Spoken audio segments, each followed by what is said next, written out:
ආයිබෝවන් පුතා අපි අද කතා කරන්නේ කොළඹ ඉසිපතන විද්‍යාලයේ පේපර් එකක් මම ඔයාලට පේපර් එකක් දීලා තිනවා කොළඹ ඉසිපතන විද්‍යාලයේ 2016 ලියපු පේපර් එක අපි මේ පේපර් එක සාකච්ඡා කරමු හරි ඒකේ පළවෙනි එක ගන්න පළවෙනි එකෙන් කියනවා අයිතිකරුගේ පෞද්ගලික ජීවිත රක්ෂණය වෙනුවෙන් ගෙවන ලද ජීවිත රක්ෂණ වාරිකය ව්‍යාපාරයේ වියදමක් ලෙස සලකුණු නොලැබෙලු මේට අදාළ වෙන සංකල්පය අපි සංකල්පවල කතා කරා ව්‍යාපාරයයි අයිතිකරුයි දෙන්නෙක් කියලා උපකල්පනය කරා ව්‍යාපාරයේ අයිතිකරු දෙන්නෙක් ව්‍යාපාරයට අදාළ ගනුදෙනු විතරයි ව්‍යාපාරයේ ගිණුම් පොත්පත් වල ලියන්න ඕනේ කිව්වේ දැන් අයිතිකරුගේ පෞද්ගලික වියදම් ව්‍යාපාරට අයිතියක් නැහැ ව්‍යාපාරයේ අයිතිකරුයි දෙන්නෙක් කියලා කිව්වේ ගිණුම් කරන ඒකක සංකල්පයෙන් එහෙනම් පුතා පළවෙනිකට උත්තරේ ගන්න ඕනේ ව්‍යාපාර ඒකක සංකල්පය පළවෙනිකට උත්තරේ වෙන්න ඕනේ 4 උත්තරේ ගන්න අපි කතා කරමු දෙවෙනිකෙන් කියනවා ගිණුම් කරන ප්‍රමිතියක් යන දැන් ඇත්තටම ප්‍රමිත කියන පාඩම මේ 11 වෙනි පාඩම තාම මං හිතන්නේ කාටවත් ඉගෙන ගන්න හම්බුන්නේ නැහැ මේ ප්‍රමිත පාඩම ඒ නිසා ප්‍රමිතියක් කියන්නේ කුමක්ද කියලා හරියට කියන්න බැරි වෙයි දැන් සරලම ගත්තොත් මේ ගිණුම් තැබීමේදී අපි අනුගමනය කරන්න ඕනේ මූලධර්ම ටිකක් මෙන්න මේ වගේ නීතින් ටිකක් පනවලා තියෙනවා. ඒක ලංකාවේ නම් ගිණුම් කරන ප්‍රමිත හදන්නේ ශ්‍රී ලංකා වරලත් කනකාධිකාරිය ආයතනය. එයා තමයි මෙන්න මේ ක්‍රමානුකූලව ගිණුම් පොත්පත් යම් කිසි ගනුදෙනු සම්බන්ධයෙන් මෙන්න මෙහෙම කටයුතු කරන්න කියලා මම පෙන්වීමක් කරන්නේ.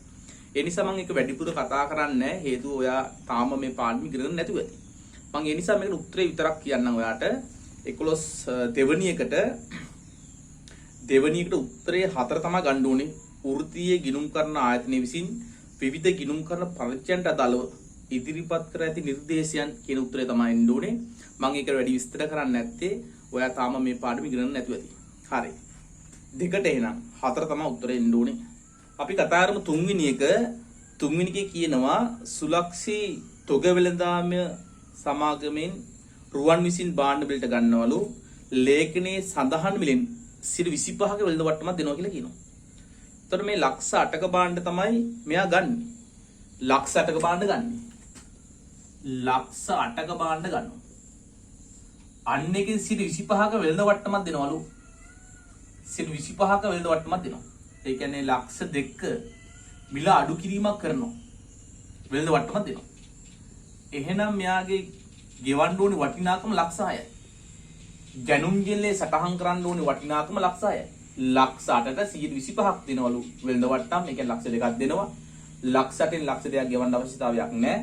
එහෙනම් ගැනුම් ජෙල්ලේ ලියන්න ඕනේ ලක්ෂ 6යි කියන උත්තරේ. ලක්ෂ 6ක් තමයි ලියවෙන්න ඕනේ. එහෙනම් තුන්වෙනි එකට 3 තමයි උත්තරේ වෙන්න ඕනේ. අපි කතා කරමු හතරවෙනි එක. හතරවෙනි එකේ කියනවා ව්‍යාපාරයක බැංකු අයිරාව එහි අයිතිකරු තම පෞද්ගලික මුදලින් ගෙවනවා. බැංකු ණය අයිතිකරු තම පෞද්ගලික මුදලින් ගෙවුවොත් බැංකු ණය කියන වගකීම කොහොමවත් අඩු වෙනවා. බැංකු ණය ගෙවනවනේ. බැංකු ණය වගකීම අඩු වෙනවා. අනිත් පැත්තෙන් අයිතිකරු තමයි දෙන්නේ. අයිතිකරු ව්‍යාපාරයේ බැංකු ණය වාරිකය ගෙවුවාම ව්‍යාපාරය හිතනවා අන්නේ සල්ලි ටික අයිතිකරුට දෙන්න ඕනි කියලා. ඒතර ව්‍යාපාරට අභ්‍යන්තර වගකීම එමුත ප්‍රාග්ධනයේ ත හිමිකම වැඩි වෙන්න ඕනේ. එලා හිමිකම වැඩි වෙනවා වගකීම් අඩු වෙන්න ඕනේ. එළඹ පුතා 4ට උත්තරේ ගන්න ඕනේ. 2 උත්තරේ. 4ට 2 උත්තරේ. අපි කතා කරමු පස්වෙනි එක. පස්වෙනි එක කියනවා වැරදි ප්‍රමාණයක් දීලා එයා ගණනය කරලා තියෙන සුද්ධ ලාභේ ලක්ෂයයිලු. පහත ඒවාගේ නිවැරදි වන්නේ මොකද්ද කියලා අහන්නේ. දැන් පුතා අපිට පුළුවන් ලාභ සංශෝධන ප්‍රකාශයක් අවශ්‍ය නම් හදාගන්න. ලාභ සංශෝධනයක්. දැන් අපි ලාභ සංශෝධන ප්‍රකාශයක් හදන්නේ උඩින් ගන්නව කෙටුම්පත් සුද්ධ ලාභේ. මේ වෙද්දිත් හදලා තියෙන සුද්ධ ලාභේ ලක්ෂයයි. සමහර කාරණා එකතු කරන්න වෙයි, සමහර ටික අඩු කරන්න වෙයි. එතකොට අපිට නිවැරදි සුද්ධ ලාභේ ගන්න පුළුවන්. නිවැරදි ලාභේ. වටම ලේසියෙම කියලා තියෙනවා වැරද්දක් නිවැරදි කරනකොට ආදායමක් හරි වියදමක් හරි බැර කියලා සටහනක් ආවොත්. බැර කියලා આવොත් ලාභෙට එකතු කරන්න ඕනේ. ආදායමක් හෝ වියදමක් හර කියලා આવොත් වැරද්දක් නිවැරදි කරලා අපි තුන් වැටුප් ගෙවපු 5000 ගිණුම් ගත වෙලා නැහැ. ඒතකොට ගිණුම් ගත වෙන්න ඕනේ වැටුප් ගිණුම හර මුදල් බැර. වැටුප් ගිණුම හර. ඔන්න වියදමක් හර වෙලා වගේ આવොත් අඩු කරන්න ඕනේ. ඒතකොට ආදායමක් වියදමක් හර කියලා සටහනක් આવොත් අඩු කරන්න ඕනේ. මෙතන කියනවා අවසන් තොගේ 20000ක් වැඩියෙන් ගන්න එක රැත. අවසන් තොගේ වැඩි නම් තොග කියන වත්කම අඩු වෙනවා. තොග කිනුම බැර වෙළඳ ගිණුම හර. වෙළඳ ගිණුම හර. ආවන්න වියදම් ගිණුම හර වෙනවා. එහෙනම් අඩු කරන්න ඕනේ. නිවැරදි ලාභය හොයනකොට 20000ක් අඩු කරන්න ඕනේ. තොගය වැඩියෙන් ගන්නේ වීම. ඊළඟට 50000ක ගැනුම් ඉන්වොයිසියක් දෙවරක් සටහන් කර ඇත. ගැනුම් ඉන්වොයිසිය දෙපාරක් තියෙන ණයට ගැනුම්. එහෙනම් මේක අයින් කරන්නම් නැවත ණය හිමියා හර ගැනුම් බැර. ගැනුම් ගිණුම බැර. ඔන්න වියදමක් බැර වෙනවා. වියදමක් බැර නම් ඔයා එකතු කරන්න ඕනේ. ගැනුම් ඉන්වොයිසිය දෙවරක් සටහන් වීම ඒ 50000 උතුරන්න ඕනේ. උපචිත දුරකථන ගාස්තුව වියදමක් සටහන් කොට නැත. ගෙවිය යුතු දුරකථන ගාස්තු තාම ලියලා නැල්ලු. ඊළඟ දුරකථන ගාස්තු ගිණුම හර ගෙවිය යුතු දුරකථන ගාස්තු ගිණුම බැර. දුරකථන ගාස්තු ගිණුම හර ඔන්න වියදම් ගිණුම හර වෙනවා. එහෙනම් ඔයා අඩු කරන්න ඕනේ 4000ක්. අපි බලමු දැන් නිවැරදි ලාභය.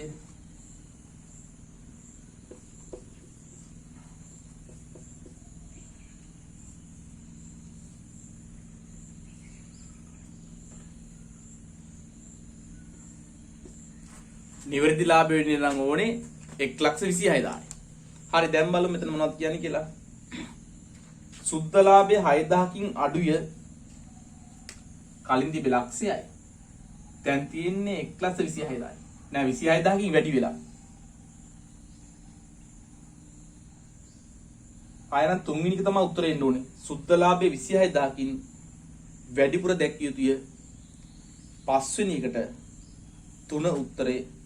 අපි කතා කරමු 7 වෙනි එක. 7 වෙනි එකෙන් කියනවා පහත දැක්වෙන කුමන ගනුදෙනුව ආයතනයක ගැනුම් ජෙල්ලේ සටහන් කරනවද කියලා. එතකොට ගැනුම් ජෙල්ලේ ලියන්නේ නැවත විකිණීමේ අරමුණෙන් ණයට ගන්නා භාණ්ඩ. නැවත විකිණීමේ අරමුණෙන් ණයට ගන්නා භාණ්ඩ තමයි ගැනුම් ජෙල්ලේ ලියවෙන්න ඕනේ. එහෙනම් කොට 7 වෙනි උත්තරේ වෙන්න ඕනේ 3 වෙනි එක. විකිණීමේ පරමාර්ථයෙන් ණයට ගැනුම් 7ට 3 තමයි උත්තර වෙන්න ඕනේ. 8 වෙනි එක බලමු. 8 වෙනි එකේ කියනවා සංයුගේ ව්‍යාපාරයේ පැවති තොගේ පිරිවේ 45000යි. එහි සුද්ධ බුලත් දෙකේ 40000යි. එතකොට මේක මූල ප්‍රකාශ වලට අරන් තියෙන්නේ 40000ක් කියලා කියන්නේ. පිරිවැයට වඩා සුද්ධ බුලත් දෙක අඩුයි නම් අඩු වගේ පොත් වලට ගන්න ඕනේ. කියන වත්කම් ටිකක් අඩු කරලා පෙන්නුවට කමක් නැහැ. එහෙම කියලා කිව්වේ ආරක්ෂණ සංකල්පයෙන්. එලා මෙතන දෙන්න ඔබට ආරක්ෂණ නැත්නම් විචක්ෂණ සංකල්පේ. 8ට එක තමයි උත්තරේ එන්න ඕනේ. අපි 9 වෙනි කතා කරමු. 9 වෙනි එකත් මං හිතන්නේ තාම හම්බුන්නේ නැහැ. ඕක 11 වෙනි පාඩමේ හම්බෙන්නේ දීපල පිරියත උපකරණ ප්‍රමිතියෙන් හම්බෙන්නේ. ඒතර මෙතන කියනවා දීපල පිරියත පළමු වර පස්සේ දෙවෙනි වර අඳුරගන්නේ කොහොමද කියලා. පළමු වර නම් පිරිවැයට ගත්තේ වටනාගම පොත්තුල් ලියන්න ඕනේ. පස්සේ කාලේදී අපිට පුළුවන් පිරිවැය හෝ පත්‍යා ගන්නගේ කියන දෙකම පාවිච්චි කරන්න. ඒක තාම මං හිතන්නේ ඔයාලා ඉගෙන ගන්න නැහැ. ඒ නිසා මම මේක වැඩි විස්තර කරන්නේ නැතුව උත්තරේ කියන්නම්. 9ට පුතා 5 තමයි ගන්න ඕනේ. 9ට 5. අපි 16 වෙනි එක කතා කරමු. 16න් අහන්නේ නිෂ්පාදන පිරිවැය ලේඛනයක තොරතුරු දීලා තියෙනවා. ඔයගෙන් අහන අමුද්‍රව්‍ය ගැනුම් කීයද කියලා. ඊළඟ මේ නිෂ්පාදන පිරිවැය ලේඛනයේ තොරතුරු ටික පුරවන් ගියා නම් අපිට හොයාගන්න පුළුවන් වෙයි අමුද්‍රව්‍ය ගැනුම් කීයද කියලා. ආරම්භක අමුද්‍රව්‍ය තියෙනවා 20000ක්. ආරම්භක අමුද්‍රව්‍ය 20000යි. අවසන් අමුද්‍රව්‍ය තියෙනවා 30000ක්. ඒක අඩු කරන්න ඕනේ. ආරම්භක නොනිමි තියෙනවා 10000ක්. ඒක පහළට මෙනවා. අවසන් නොනිමි 15000 අඩු කරන්න ඕනේ. වර්ෂේ නිමි එකක 800යිලු. ඒකක 800ක් හැදුවලු. ඒකක 800ක් හැදුවා කියනවා. ඒකක එක පිරිවේ 100යි. එතනින් හොයාගන්න පුළුවන් මුළු නිෂ්පාදන පිරිවේ කීයද කියලා. ඒකක 800ක් හදනවා. එකක පිරිවේ 100යි. මුළු නිෂ්පාදන පිරිවේ 80000ක් වෙනවා. එහෙනම් පහලින්ම ලියා ගන්න පුළුවන් මුළු නිෂ්පාදන පිරිවේ 80000ක් තියෙනවා. මුළු නිෂ්පාදන පිරිවේ 80000යි. ඊළඟට කියනවා නිෂ්පාදන පොදුකාර්ය පිරිවේ 20000යි කියලා. නිෂ්පාදන පොදුකාර්ය පිරිවේ 20000ක් තියෙනවා. ඍජු ශ්‍රමයේ තියෙනවා. ඍජු ශ්‍රමය 15000ක් තියෙනවා. දැන් අපි පල්ලෙහෙන උට හදන් යමු. ආරම්භ නොනිමි එකතු කරන්න ඕනේ. අවසන් නොනිමි අඩු කරන්න ඕනේ. සුද්ධ වශයෙන් ඍණ 5000යි. එහෙනම් මෙතෙන් දාපු උත්තරෙන් 5000ක් අඩු වෙලා තමයි 80000ක් ඇවිල්ලා තියෙන්නේ. මෙතන තියෙන්නේ ඇති 85000ක්. පාතික පිරිවැයයි නිෂ්පාදන පොදුකාර පිළිවෙල එකතු වෙලා තමයි 85000 කැවිලා තියෙන්නේ. එහෙනම් උඩට ගියා නම් මෙතන තියෙන ඇති 65000ක්. පරිභෝජනික ද්‍රව්‍ය පිරිවැයයි ඍජු ශ්‍රමය එකතු වෙලා තමයි පාක්ෂික ක්‍රියාව ඉල්ල තියෙන්නේ. එහෙනම් උඩට ගියා නම් ඔයා මෙතන තියෙ 50000 උත්තරයක්. අවසන් අමුද්‍රව්‍යයෙන් මෙතන තියෙන උත්තරෙන් අවසන් අමුද්‍රව්‍ය අඩු කරලා තමයි 50000 ඉල්ල තියෙන්නේ. එහෙනම් උඩට ගියා නම් මෙතන තියෙන 80000ක්. ආරංග අමුද්‍රව්‍යයි ගැණුම් එකතු වෙලා තමයි 80000ක් ඇවිල්ලා තියෙන්නේ. එහෙනම් අමුද්‍රව්‍ය ගැණුම් 60000ක් වෙන්නේ. මේ නිෂ්පාදන පිළිවෙල එකනේ පහළ නම් උට හදන් ගියා නම් අමුද්‍රව්‍ය ගැණුම් වෙනවා 60000ක්. එහෙනම් 16ට උත්තරේ වෙන්න ඕනේ 2. 16ට 2 උත්තරේ. අපි 17 වෙනි කතා කරමු. 17 වෙනි එකේ කියන්නේ මනුරගේ ව්‍යාපාරයේ සුද්ධ ලාභය හෝ අලාභය වන්නේ ලාභය හෝ අලාභය හොයන්නලු. දැන් අපිට මේක ලාභ සමීකරණේ දාන්න පුළුවන්. ලාභය හොයන්නේ අවසන් දිනට සුද්ධවත්කමෙන් ආරම සුද්ධවත්කම අඩු කරනවා ධන ගැනිලි අඩු කර අමතර ප්‍රාප්තනේ මේ සමීකරණයට ආදේශ කරලා වට ලාභය හොයාගන්න පුළුවන්. එතන අමතර තොරතුරු ටිකක් දීලා තියෙනවා. බලන්නකෝ 2016 331ට අයිතිකරු සිදු කර ගැනිලි 40000යි. ගැනිලි 40000යි. ඔතන සමීකරණ ලියා ගන්න ගැනිලි තියෙනවා 40000ක්. දෙවෙනි එකේ කියනවා ගනුදෙනු කරට විකුණු එහෙත් බාරන දුන් ඉන්වොයිසි 75000 වූ භාණ්ඩ තොගයක් ව්‍යාපාරේ තියනවලු. මේ ව්‍යාපාරේ අවසන් වත්කම් ගොඩේ දැන් ව්‍යාපාරේ අවසාන මුළු වත්කම් තියෙනවා 7,50,000. මේ වත්කම් ගොඩේ තියනවලු විකුණපු භාණ්ඩ තොගයක්. එහෙනම් අපිට සිද්ධ වෙනවා මේ විකුණපු භාණ්ඩ වල පිරිවැය විකුණු භාණ්ඩ වල පිරිවැය අපි අවසන් තොගේ ඇති ඒ වත්කම අයින් කරන්න ඕනේ. හරි එහෙනම් ඔයාලට මෙහෙම කියන්නේ විකුණු මිලට 33යි 3න් එක ලාභයක් තියෙනවලු. 33යි 3න් එකක්. તો 3 වරක් 33 99යි 100 100 බෙදීම 3. විකුණු මිලට 33යි 3න් එකක්. විකුණු මිල 100ක් නම් 33යි 3න් එක ඒ කියන්නේ 100 බෙදීම 3ක ලාභයක් තියෙනවා. එහෙනම් මෙතන හොයාගන්න ඕනේ ඔයාලට. 100න් 100 බෙදීම 3 අඩු කරා නම් ඔයාලට ගන්න පුළුවන් උත්තරය එතනද 200 බෙදීම 3 කියලා. 200 බෙදීම 3. හරි දැන් මෙයා කියනවා විකුණු මිල 75000ක බාණ්ඩ 100න් බෙදලා ඔයාලට පිළිවෙල හොයන්න ඕන නම් වැඩි කරන්න ඕනේ 200 බෙදීම 3න්. වැඩි කරනවා එහෙනම් 200 බෙදීම 3න්. මේක විසඳන් ගියා නම් ඔයාට හොයාගන්න පුළුවන් අවසන් තොගේ පිරිවැය කීයද කියලා. ඔයාට ඒ 50000ක්. එහෙනම් මගේ අවසන් තොගය එහෙම නැත්නම් ව්‍යාපාරයේ අවසන් මුළුවත්කම් තියෙන 750. මේ 7,50,000න් මේ 50,000 අඩු කරා නම් මගේ අවසන් දවසේ මුළුවත්කම් වෙන්නේ ලක්ෂ 7යි. අපි අවසන් සුද්ධවත්කම හොයන්නේ මුළුවත්කම් වලින් බාහිරවකින් අඩු කරනවා. වත්කම් ලක්ෂ 7යි. ඒකෙන් 3,50,000 වගකින් අයින් වුණාම අවසන් සුද්ධවත්කම 3,50,000. දැන් වාට උනේ ආරම්භ සුද්ධවත්කම හොයන්න. ඒක හොයන්නේ ආරම්භ දිට මුළුවත්කම් වලින් ආරම්භක වකින් අඩු කරනවා. 500න් 200ක් ගියා මෙතන තියෙනවා 300ක්. ආරම්භක සුද්ධවත්කම 300යි. මේකේ අමතර ප්‍රාග්ධනය දීලා නැහැ. එහෙනම් එතන බිඳුවයි. හරි මේක විසඳන් ගියා නම් අපිට හොයාගන්න පුළුවන් සුද්ධ ලාභය 90000 කියලා. සුද්ධ ලාභය 90000යි. එහෙනම් 17ට උත්තරේ එන්න ඕනේ 3 උත්තරේ. 17ට 3 උත්තරේ. හරි ඊළඟට කියනවා 18 සිට 22 දක්වා පහත තොරතුරු වලින් උත්තරයක් ලියන්න කියලා කියනවා. ඒතර මෙතන බැංකු සැසඳුම් ගාණක් තියෙනවා. බැංකු සැසඳුම් වලට අදාළ විස්තරයක් තියෙනවා.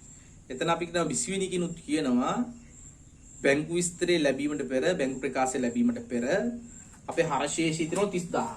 ඒතර සංසෝත මුදල් පාල ගිණුමේ ශේෂය තියෙනවා 30000ක්. හරි අපි එකින් එක කරගෙන යමු බලන්න. පළවෙනි එක කියනවා ඒ වලින් ජූනි මාසයේ තැන්පත් කළ 4000ක චෙක් පතක් තවම නිෂ්කාශනය වී නැත. තැන්පත් කළ නිෂ්කාශන වූ චෙක් පත් බැංකු සැසඳුමින් අඩු කරන්න ඕනේ. ඒ 4000. ඒතර ඒ කියන එක ඒතර එන්න ඕනේ බැංකු සැසඳුම් විස්තරයට එන්න ඕනේ. B වලින් කියනවා ගනුදෙනුකට නිකුත් කරන ලද 1500 චෙක් පත තවම ගෙවීමට ඉදිරිපත් කර නැත. නිකුත් කළ ගෙවීමට ඉදිරිපත් නොවු චෙක් පත් බැංකු සැසඳුමින් අපි එකතු කරන්න ඕනේ. එහෙනම් B කියන එක බැංකු සැසඳුමින් එකතු කරන්න ඕනේ. C වලින් කියනවා ගනුදෙනුකරුට නිකුත් කළ 2500ක චෙක් පත 2050ක් ලෙස ව්‍යාපාරයේ ගිණුම් පොත්වල සටහන් කර ඇත. අපි ලියන් ඉන්නේ 2050ක් කියලා. 2500 නිකුත් කරේ. තව 450ක් අඩුයි. එහෙනම් තව 450ක් බැර කරන්න ඕනේ. තව 450ක් බැර කරන්න ඕනේ.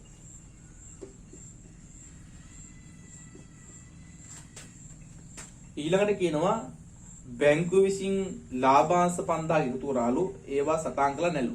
ලද ලාභාංශ සංසෝත මුදල් පාලන කිරීම හර වෙන්න ඕනේ.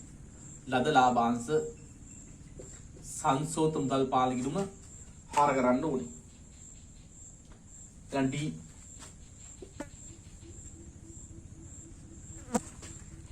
ඊ වලින් කියනවා 4000ක ගෙවල් කුලි ස්ථාවර නියෝගයටද ගෙව්වලු. ආ ස්ථාවර නියෝග ගෙවීම මගෙන් බැර වෙන්න ඕනේ. සංසෝත මුදල් පාලන කිරීම බැර කරන්න ඕනේ ස්ථාවර නියෝග.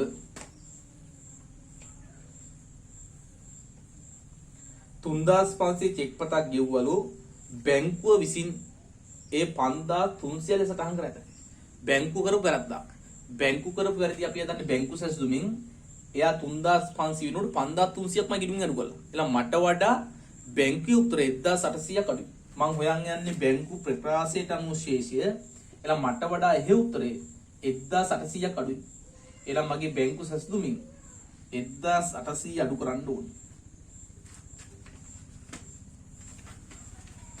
හරි වාට පුළුවන් එහෙනම් මේ ශේෂය තුලනය කරලා හොයාගෙන යන්න සංසෝත මුදල් පාලන කිරීමේ ශේෂය හොයන්න පුළුවන්.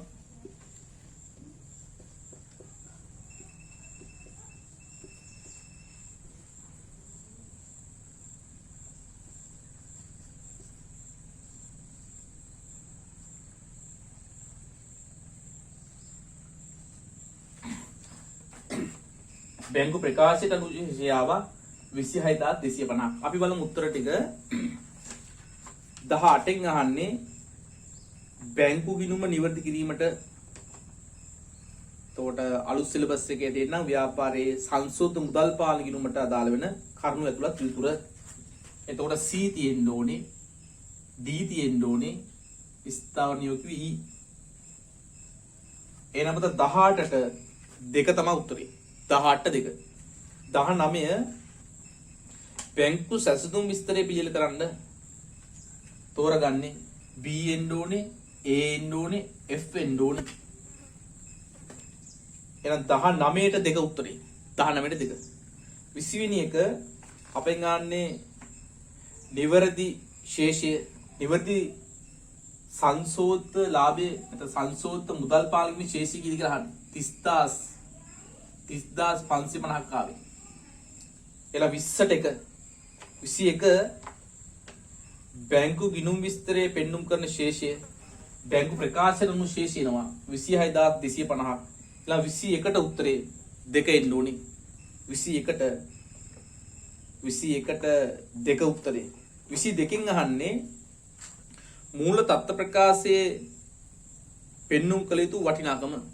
දැන් අපිට ආරම්භක නැත්නම් අවසාන මුදල් ශේෂය තියෙනවා 30000ක්. සංසෝත කරපු මුදල් පාලක ශේෂය 30550යි. බැංකු සැසඳුම් විස්තරයට අනුව ශේෂය 26250යි.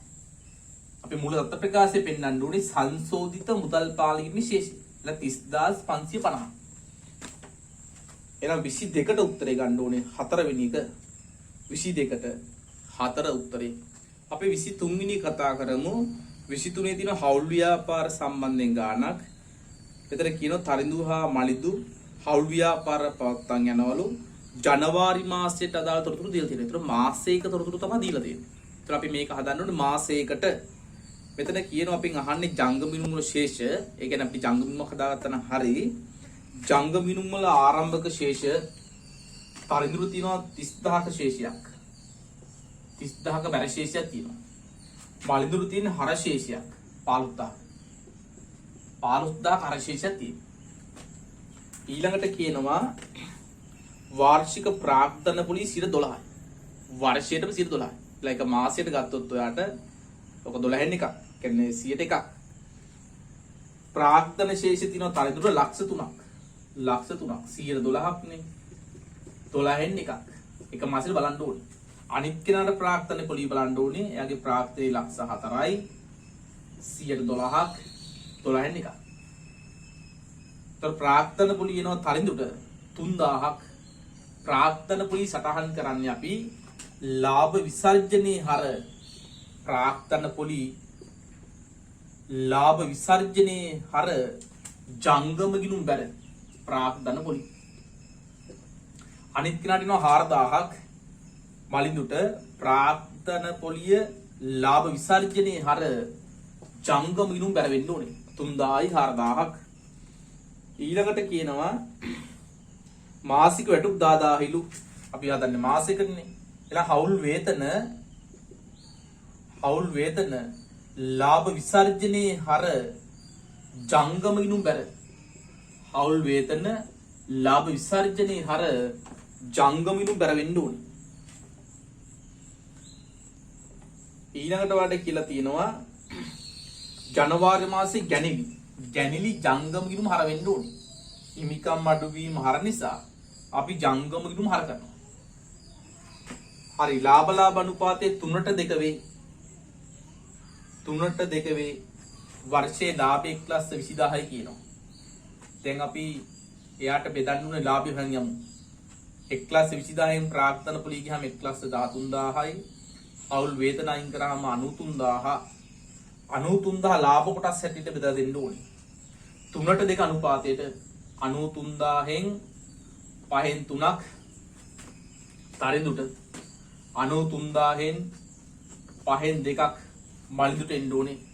එතකොට ඔයාලට හම්බෙයි බෙදුවාම 58,800යි 58.8යි 37,200ක් ලාභ කොටස් ලාභ විසර්ජනයේ හර ජංගම ගිණුම් බැර වෙන්න ඕනේ. ලාභ කොටස් ලාභ විසර්ජනයේ හර ජංගම ගිණුම බැර වෙනවා. ලාභ කොටස් කියලා 55,800යි 37,200ක්. හරි දැන් ඔයාලට තියෙන්නේ ජංගම ගිණුම් තුලනය කරන්න. ලා වැඩි පැත්ත එකතු කරන්න ඕනේ 98,800යි 51,200යි. ඒ උත්තරේ අපි මේ පැත්තට කියන 98,800යි 51,200යි උඩ උත්තරේ අඩු කරන්න ඕනේ. දැන් ශේෂයේ පාගය යනවා මෙයාගේ 88,800ක් 21,000ක් අඩු වුණාම 30,200ක් වෙයි. හරි අපෙන් අහන්නේ එහෙනම් 23න් ජංග බිඳුම් වල ශේෂ 88,800යි 30,200යි 23ට 3 උත්තරේ 23ට 3 තමයි උත්තරේ එන්න ඕනේ. ප්‍රශ්නාංක 24 සිට 26 දක්වා පහත තොරතුරු වලින් උත්තර ලියන්න කියලා කියනවා. දැන් නිෂ්පාදන පිරිවැලයකින් අදාළ තොරතුරු දීලා තියෙනවා. අපි මෙතන නිෂ්පාදන පිරිවැලයකින් හදමු. ඒකින් අපි තොරතුරු ටික ගමු.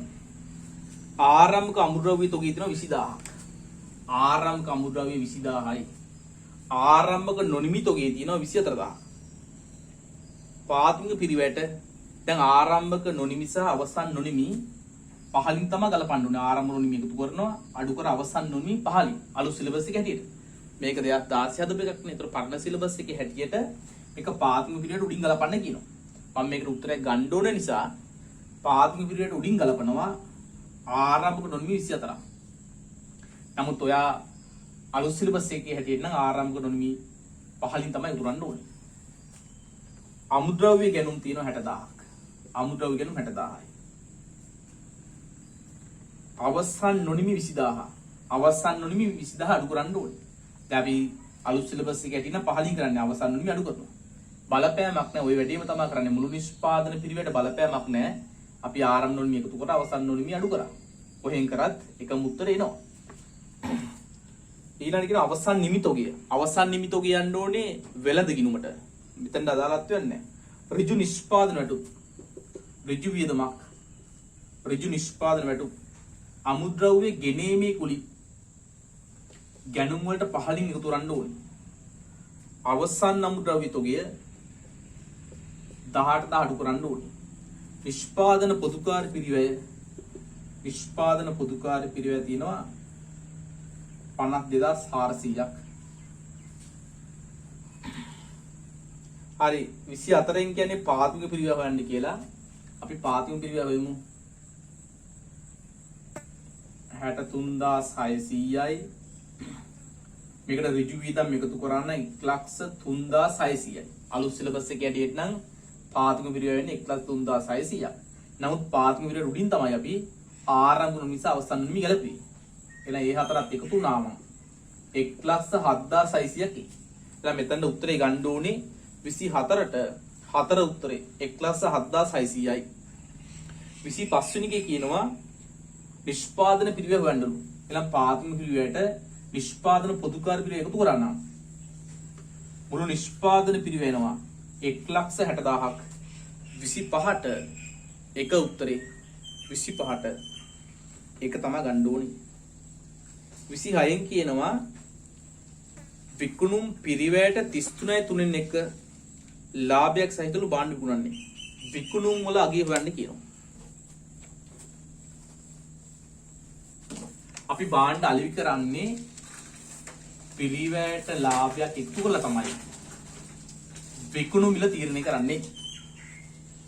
දැන් ඔයාලට කියනවා පිරිවැයට 120ක ලාභයක් තියෙනවා කියලා. පිරිවැය 100ක් නම් 20ක ලාභයක් තියෙනවා.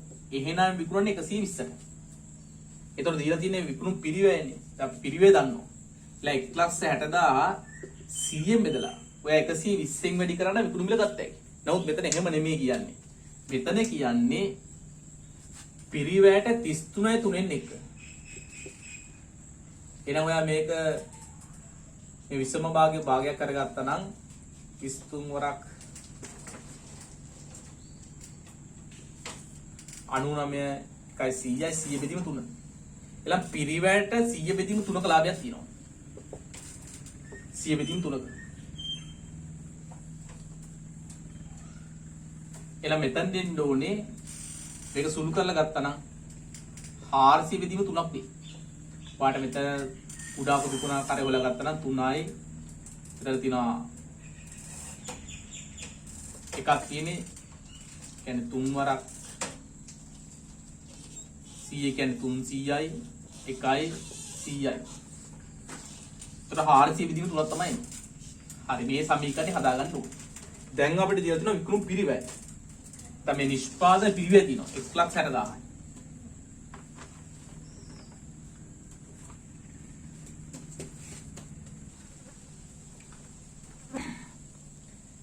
දැන් අපිට හොයාගන්න ඕනේ විකුණුම් පිරිවැය. මේ 1,60,000ක් නිෂ්පාදනය කරනවා. ඒතර වෙළඳ ගිණුමට යනවා නිෂ්පාදන පිරිවැය 1,60,000යි. ඒකෙන් අවසන් තුගේ 10,000ක් තිබුණා. එහෙනම් 1,50,000ක බාන තමයි විකුණන්නේ. විකුණු බඩුවල පිරිවැය 1,50,000 ආරම්භ තුගයක් තියලා තිබුණේ නැහැ. නිෂ්පාදන පිරිවැයෙන් අවසන් තුගේ අඩු කරාම 1,50,000ක බාන විකුණන්නේ. එහෙනම් ඔයා දන්නවද පිරිවැය 1,50,000යි.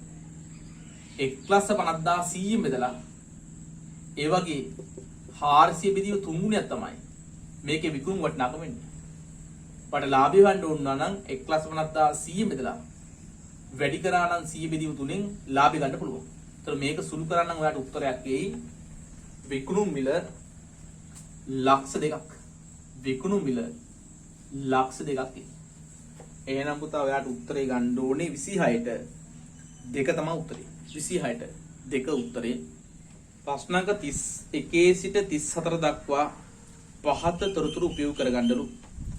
එතන ආවනවා අපේ නායකති පාලනගිණුම් විශේෂය, සංශෝධිත නායකති පාලනගිණුම් විශේෂය, නායකති සැසඳුම් ලේඛන විශේෂය, නිවැරදි සුද්ධ ලාභය. ඒ නිසා මම මෙතන රූල් කරගත්තා නායකති පාලනගිණුමක්, සංශෝධිත නායකති පාලනගිණුමක්, නායකති සැසඳුම් ලේඛනේ ලාභ සංශෝධන ප්‍රකාශයක් මම රූල් කරගත්තා. අපි එකින් එක සටහන් කරගමු. 2016 3:31කට ආරම්භක ණයගති ශේෂය. එතන පුතා දිනේ වැරද්දක් තියෙනවා. 2016 3:31කට එතන එක වෙන්න ඕනේ. 3:1 දිනට ආරම්භක ණයගති ශේෂය. දිනේ හදාගන්න ඕනේ. 3:1ට ආරම්භක ණයගති ශේෂය තියෙනවා 50,000. ආරම්භක ණයගතිය වත්කමක් හර ශේෂයක් වෙන්න ඕනේ 50,000. ආපසු යොමුජල් එකතුව ආපසු යොමු ගිණුම හර ණයගති ගිණුම බැර. ආපසු යොමු විකුණුම්ජල් එකතුව විකුණුම් කරාම ණයගැති වත්කම වැඩි වෙයි. වත්කම් වැඩි වීම හර නිසා ණයගැති පාලන ගිණුම හර විකුණුම් ගිණුම් බැර වෙන්න ඕනේ. මුදල් ලැබිලා තිනවා 2,75,000ක් මුදල් ගිණුම හර ණයගැතියා බැර වෙන්න ඕනේ. දුන්වට්ටම් ගිණුම හර ණයගැති ගිණුම් බැර වෙන්න ඕනේ. ඊළඟට කියනවා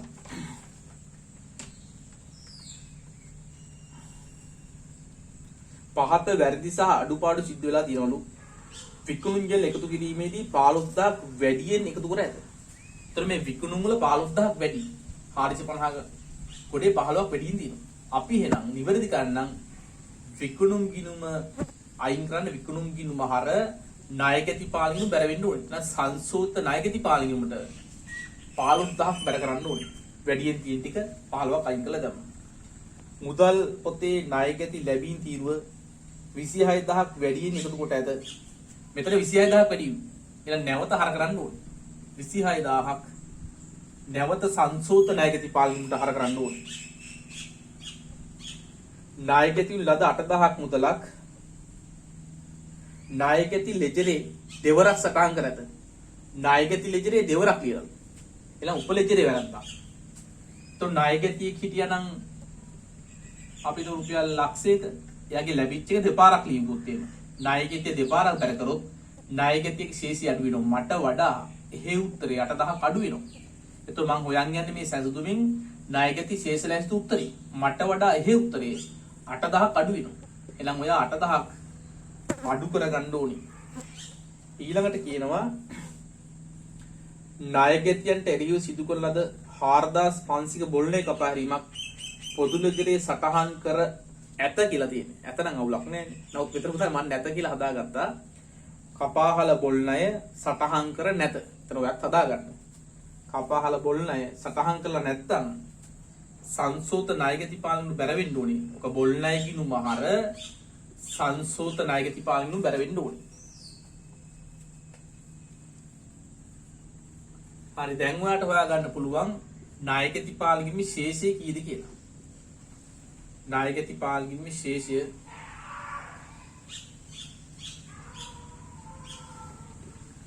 1,74,000ක්.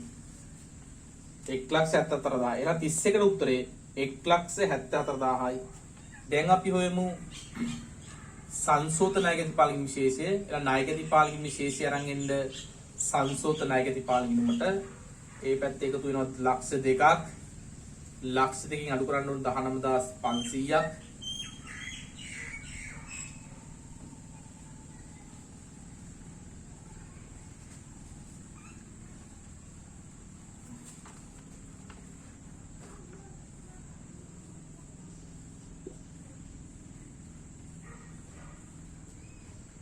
તો 1,80,500ක් 1,80,500යි සංසෝත ණයගැති පාලනයේ විශේෂය 1,80,500ක් එනවා. හරි මේ උත්තරය අරන් යනවා සැසඳුමට සංසෝත ණයගැති පාලනයේ විශේෂය 1,80,500යි. මේකෙන් 8,000ක් අඩු කරොත් ණයගැති ශේෂ ලැයිස්තු උත්තරේ ගන්න පුළුවන්. ණයගැති ශේෂ ලැයිස්තු උත්තරේ 1,72,500ක් වෙයි. 1,72,500යි. එහෙනම් 33ට උත්තරේ 1,72,500යි. 34න් කියන්නේ නිවැරදි සුද්ධලාභයේ 2,90,000ක් වුණා නම් නිවැරදි සුද්ධලාභය හොයන්න කියලා කියනවා. දැන් අතන බලන්න ඕනේ ආදායම් වියදම් වලට මොනවද උනේ කියලා. පළවෙනි වැරද්දෙන් කියේ විකුණුම්ජන එකතුව 15000ක් වැඩිලු. එහෙනම් ආදායම් වල වැඩියෙන් තියෙනවා. එහෙනම් ඒ 15000 අඩු කරන්න ඕනේ. මුදල් පොතේ ලැබීම් තීරුව එලා මුදල් වැඩි වුණා කියන එක ආදායමක් වියදමක් නෙමෙයි. ඒක ලාභයට සම්බන්ධයක් නැහැ. ණයගැතියකින් ලද 8,000 ණයගැති උපලෙජරේ වැරදිලා තියෙන්නේ. ඒවා මෙතන සම්බන්ධයක් නැහැ. උපලෙජරේ වැරදි අපේ ලාභයට සම්බන්ධයක් නැහැ. බොල්ණය කපා හැරීම සටහන් වෙලා නැත්නම් අපේ ලාභයෙන් ඒක අඩු කරන්න ඕනේ. ලාභයෙන් බොල්ණය 4,500 අඩු කරන්න ඕනේ. එතකොට නිවැරදි සුද්ධ ලාභයේ 2,72,500ක් 2,72,500යි. එහෙනම් 34ට උත්තරේ 2,72,500ක් වෙන්න ඕනේ. 35 සිට 37 දක්වා පිළිතුරු සැපීමට පහත තොරතුරු පාවිච්චි කරන්නලු. එතනක් තියෙන නිෂ්පාදන පිරිවැය ලේඛනයකට අදාළ තොරතුරු ටිකක්. ඊට අමතරව විකුණුම් හොයන්නත් කියනවා. එතකොට ඔයාලට පොඩි වෙළඳ ගිණුමකුත් ඕනේ වෙයි. මම පොඩි නිෂ්පාදන පිළිවෙල ලේඛනයක් රූල් කරගත්තා. ඊට පස්සේ අපේ ආදායම් ප්‍රකාශයේ විකුණුම් පිරිවැය, ආරම්භ තොගය, නිෂ්පාදන පිරිවැය, අඩුකර අවසන් තොගය. මම ආකෘති දෙක උන්න රූල් කරගත්තා. ආරම්භක අමුද්‍රව්‍ය තියෙන 200ක්. අමුද්‍රව්‍ය කැණුම් තියෙන ලක්ෂ 2ක්. අමුද්‍රව්‍ය කැණුම් ඍජු ශ්‍රමය ඍජු වියදමක්. ඍජු වෙනත් වියදම් තියෙනවා 40000ක්. එකත් ඍජු වියදම් වලට එන්න ඕනේ. නිෂ්පාදන පොදුකාර්ය පිරිවැය 4000ක් කියලා දීලා තිනවා. එතන බිංදු දෙකක් වැරදිලා තියෙන වැඩිපුර මගේ පහසුවට මම එතන 40000ක් කියලා ගන්නවා. නිෂ්පාදන පොදුකාර්ය පිරිවැය 40000 එතන වැරදිලා තියෙනවා. නිෂ්පාදන පොදුකාර්ය පිරිවැය 4000ක් නෙමේ 40000ක් වෙන්න ඕනේ. ආරම්භක අමුද්‍රව්‍ය 90000යි. එතන දිනේ මාරු කරලා තිනවා හොඳට බලන්න. 2016 6:31කට මුලින් තියෙන්නේ 2016 6:1කට අවසානට තියෙන්නේ. ඒතර ආරම්භක අමුද්‍රව්‍ය වෙන්නේ 90000. අවසන් අමුද්‍රව්‍ය වෙන්නේ 60000. අඩු කරන්න ඕනේ.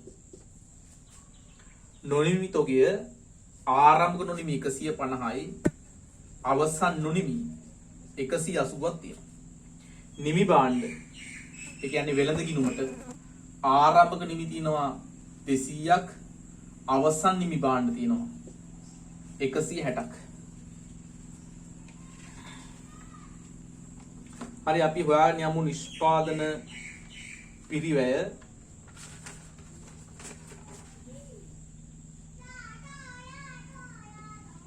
පරිභෝජනික ද්‍රව්‍ය පිරිවැය 230000කයි. ඍජු වියදම් 160 එකතු කරාම පාත්මික පිරිවැය 390000යි. නිෂ්පාදන පොදුකාර්ය පිරිවැය 40000ක් තියෙනවා. ඒතර එනවා 430000ක්. නොනිමිතෝගේ ගැලපුවාම එතනින් අඩු කරන්න ඕන 30000ක්. මුළු නිෂ්පාදන පිරිවැය 4යි. මුළු නිෂ්පාදන පිරිවැය ගන්න ඕනේ 4ක්. මේ නිෂ්පාදන පිරිවැය තමයි මෙයා අලිවි කරන්නේ. එහෙනම් ඔයාගේ යන්න ඕනේ ආරම්භ තොගයට පාලින් නිෂ්පාදන පිරිවැය 4යි. එතකොට එනවා 6ක්. ඒකෙන් 160000ක් තොග ඉතුරු වෙලා තියෙනවා. එහෙනම් මෙයා විකුණන්න ඇත්තේ විකුණු භාණ්ඩවල පිරිවැය 440000යි. විකුණු භාණ්ඩවල පිරිවැය 440000යි. දැන් මට විකුණුම් හොයාගන්න ඕනේ. එතෙන් තොරතුරක් දීලා තියෙනවා. විකුණුම් පිරිවැය මත 25ක ලාභයක් තියෙනවලු. විකුණුම් පිරිවැය මත. ඒ කියන්නේ 440000ට 125ක ලාභයක් තියෙනවා කියලා කියන්නේ. ඔයාලට පුළුවන් 100 ඉඳලා 125න් වැඩි කරා නම් පිරිවැය දන් ලාභය විකුණුම් විද 125ක ලාභයක් තියෙනවා. 125ට විකුණන්නේ. ඔයා එලා මේ 440100 බෙදලා 125න් වැඩි කරා නම් විකුණුම් ගන්න පුළුවන්. එහෙනම් විකුණුම් මේ 550000යි. එහෙනම් පුතා 35 වෙනි උත්තරේ එන්න ඕනේ පාත්මික පිරිවැය අහනවා 390000යි. 36 නිෂ්පාදන පිරිවැය එනවා 4ක්. මුළු විකුණුම් වටිනාකම අහනවා 37න් 37ට උත්තරේ එන්න ඕනේ 550000යි. 550000 තමයි එන්න ඕනේ. අපි පුතා 38 වෙනි එක සාකච්ඡා කරමු. 38 වෙනි එකේ තියෙන්නේ එයා කෙටුම්පත් සුද්ධලාභය දීලා තියෙනවා. නිවර්දි සුද්ධලාභය හොයන්නලු. අපිට ලාභ සංශෝධන ප්‍රකාශිකේ මේක හොයන්න පුළුවන්. ඔයාලට දීලා තියෙන කෙටුම්පත් සුද්ධලාභය. මේ වන විට පීල කරලා තියෙන සුද්ධලාභය 40750යි කියනවා. එතකොට මම ඔයාලට කියලා තියෙන්නේ වැරද්දක් නිවර්දි කරනකොට ආදායම් ගිණුමක් වියදම් ගිණුමක් බැර කියලා આવොත් ඒක තෝරන්න ඕනේ. ආදායමක් වියදමක් හර කියලා આવොත් අඩු කරන්න ඕනේ. අපි බලමු පළවෙනි එකේ කියනවා 7500ක විකුණුම් ඉන්වොයිසයක් පොත් වලින් මගහැරී ඇත.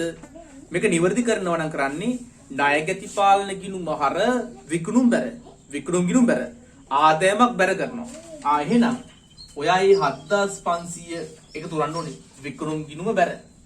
එහෙනම් විකුණුම් වලින් මගහැරිලා නම් ඒ 7500 ලාභෙට එක තෝරන්න ඕනේ. අයිතිකරු 2100ක බාණ්ඩ අරන් ගියා නම් දැන් දිත්තටහන වෙන්න ඕනේ ගැනිලි ගිණුම හර වෙළඳ ගිණුම බැර. උන වෙළඳ ගිණුම බැර කියලා ලියනවා. එහෙනම් ඔයා ලාභෙට 2100 එක තුරන්න ඕනේ. ගැනිලි ගිණුම හර වෙළඳ ගිණුම් බැර. හරි ඊළඟට ආපසු යොම් ජලයේ 350ක් අඩුවෙන් එකතු කර ඇත. ඒතර ආපසු යොම් ගිණුම් ගත වෙන්නේ ආපසු යොම් ගිණුම් හර ණය ගැතිය බැර. ආපසු යොම් ගිණුම් හර. ඒතර ආපසු යොම් කියන්නේ ආදායම් ගිණුමක් හර වෙනවා. එහෙනම් 350ක් අඩු කරන්න ඕනේ. අපි දැන් හොයාගෙන යමු නිවැරදි සුද්ධ ලාභය.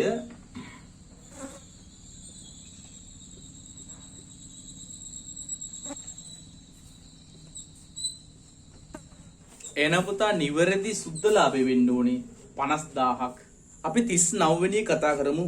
39 වෙනි එකේ කියනවා පුලින්දගේ ව්‍යාපාරයේ 2016 සිද්ධ වුණු ගනුදෙනු ටිකක් තියෙනවා. ණයගැති පාලන ගිණුමිනු ලියලා තියෙනවා. අන්න ඒකට තොරතුරු ලබා ගන්න ප්‍රභේයන් තමයි අහන්නේ. ණයගැති පාලන ගිණුමට තොරතුරු ගන්න තැන. වෙන තැන නෙමෙයි අහන්නේ. දැන් ඔයාලට කිව්වොත් ණයට විකුණුනොත් විකුණුමින් නොයිසිය. මුදල් හම්බුනොත් ලදුපත. එහෙම නෙමෙයි අහන්නේ. ණයගැති පාලන ගිණුමට තොරතුරු ගන්න කොහෙන්ද කියලා අහන්නේ. මාසේ ණයට විකුණු මාසෙම ණයට විකුණු ගන්න වෙන්නේ අපිට විකුණුම් ජනලේ. විකුණුම් ජනල එකතුව තමයි ගන්න වෙන්නේ. එහෙනම් පුතා මෙතන ලියන්න ඕනේ විකුණුම් ජනලේ. විකුණුම් ජනලේ ණයගැතියන්ගේ ලද මුදල්. එහෙනම් ණයගැතියන්ගේ මුදල් හම්බුනම ලදුපතේ තමයි ලියන්නේ. නමුත් මේ සියල්ලම එකතු කරලා ගන්න වෙන්නේ මුදල් ලැබීම් ජනලේ. එතන ලියන්න මුදල් ලැබීම් ජනලේ. ඔයාට ලදුපත කිව්වත් හරියක් දී දෙන්න. ණයගැතියන්ගේ ආපසු යොම් අපිට ආපසු යොම් ජනලේ ගන්න පුළුවන්. එහෙම නැත්නම් ඔයා උතන ලියලා තියෙනවනේ බැරපත කියලා එතනත් හරියක් දෙන්න. බොල් ණය කපා හැරීම අපි ලියන්න ඕනේ පොදු ජර්නල්. එහෙනම් පොදු ජර්නලේ තමයි උත්තරේ එන්න ඕනේ. කෙනෙක් ජර්නල් වවුචර් කියලා තිබ්බත් එතනට හරි දෙන්න. 40 වෙනි එක තාම ඔයාට හම්බෙලා නැහැ. තාම ගිණුම් කරන ප්‍රමිත කරේ නැහැ. නමුත් ඔයාට උනා උත්තරේ එතන ලියා ගන්න පුළුවන්. FIFO නැත්නම් pressed in pressed out ප්‍රථම ලැබීම් ප්‍රථම නිකුත් කිරීමේ ක්‍රමය බරතබු සාමාන්‍ය මිල ක්‍රමය weighted average cost බරතබු සාමාන්‍ය මිල ක්‍රමය. එහෙනම් දෙකක් තියෙනවා. එකක් තමයි ප්‍රථම ලැබීම් ප්‍රථම නිකුත් කිරීමේ ක්‍රමය බරතබු සාමාන්‍ය මිල ක්‍රමය. ඒක මම විස්තර කරන්නේ නැහැ තාම ඔයා ඉගෙන නැති නිසා. හරි 41 වෙනි එක බලමු. ගිණුම්කරණයේ වැරදි වලින් ශේෂ පිරික්සුමක් මගින් හෙළිදරව් නොවන ගිණුම්කරණ වැරදි. ශේෂ පිරික්සුමකින් හොයාගන්න බැරි වැරදි. ඒතකොට ටැම් දෙකේම වරද්දක් කරලා තිබුණොත් එකම වටිනාකමින් හරබැර වැරද්දක් කරොත් හොයාගන්න බෑ. ඒ වගේ ගනුදෙනු ටිකක් තමයි ලියන්නේ කියන්නේ. ගනුදෙනුවක් සම්පූර්ණයෙන් මග හැරීම එහෙම ලියන්නත් පුළුවන්. නැත්නම් විකුණුමින් නොයිසියක් ගිණුම්ගත කර නැද. එහෙම ලිව්වොත් එතන හරියක් දෙන්න. තව එකක් ලියන්න පුළුවන් ගනුදෙනුවක වටිනාකම අඩුවෙන් සටහන් කිරීම. වැටුප් ගෙවුව 10000ක් සටහන් කර ඇත. එහෙමත් හරි. ආලියන්න පුළුවන් ගනුදෙනුවක වටිනාකම වැඩියෙන් සටහන් කරන්න පුළුවන්. ගනුදෙනුවක වටිනාකම වැඩියෙන් සටහන් කිරීම අත්පිටිකුණු 35000ක් සටහන් කර ඇත. තැන් දෙකම වැඩි වෙන්න පුළුවන්. තව එකක් කියන්න පුළුවන් ගනුදෙනුවක් ගිණුම් පොත්වල දෙවරක් සටහන් කිරීම. එකම ගනුදෙනුව දෙපාරක් ලිව්වොත් ඒකත් ශේෂ පිරික්සුමෙන් හොයාගන්න බෑ. හරි 40ට එහෙනම් 41ට ওই විදිහ තමයි ඔයා උත්තර ටික ලියන්න යන්න ඕනේ.